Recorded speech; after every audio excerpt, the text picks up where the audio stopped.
কি করলে ডিপ্রেশন কমবে?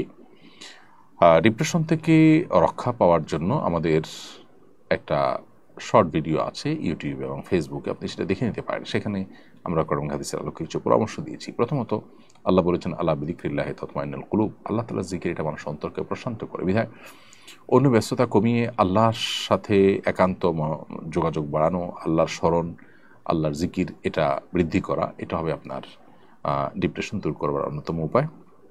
দ্বিতীয়ত হলো, ডিপ্রেশন এটা আসলে নৈরাশ্য থেকে আসে। আল্লাহর প্রতি বিশ্বাস যদি কারোর প্রগাঢ় হয়, আল্লাহ রহমান রাহমিন, আল্লাহ সব কিছু করতে পারেন, এই বিশ্বাস যদি কারোর থাকে, তাহলে তার মধ্যে ডিপ্রেশন কাজ করতে পারে না। বিধায় আমাদের ঈমান, আমাদের আল্লাহর প্রতি বিশ্বাস, আস্থা, এগুলো যদি আমরা বাড়াতে পারি, ইনশাআল্লাহ ডিপ্রেশন কমে যাবে। অর্থাৎ ঈমান এবং তাকওয়ার চর্চা বাড়াতে হবে। তৃতীয়ত, ইস্তেগফার। আল্লাহর কাছে আপনি নিজের গুনাহ এবং পাপাচারের জন্য যদি ক্ষমা প্রার্থনা করেন, তাহলে সেক্ষেত্রে আল্লাহ তাআলা আপনার ডিপ্রেশন এবং দুশ্চিন্তা দূর করে দিবেন। হাদিসে আসছে, নবী সাল্লাল্লাহু আলাইহি ওয়াসাল্লাম বলেছেন, মাল্লাজিমাল ইস্তিগফার জাআলাল্লাহু মিন কুল্লি দিকিন মাখরাজা ওয়া মিন কুল্লি হাম্মিন ফারাজা। যে ব্যক্তি ইস্তেগফারকে আঁকড়ে ধরবে, অর্থাৎ সবসময় ইস্তেগফার করতেই থাকবে, আল্লাহ তাআলা তাকে সকল সংকটাপন্ন পরিস্থিতি থেকে বের হওয়ার পথ আবিষ্কার করে দিবেন। সকল পেরেশানি থেকে আল্লাহ তাআলা তাকে মুক্তি দান করবেন।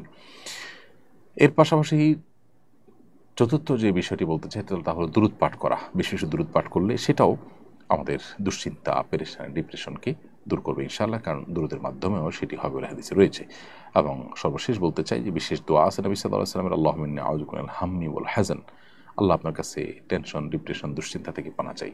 এই দোয়াটা বেশি করে পড়বেন, ইনশাআল্লাহ আল্লাহ তাআলা আপনাকে হেফাজত করবেন।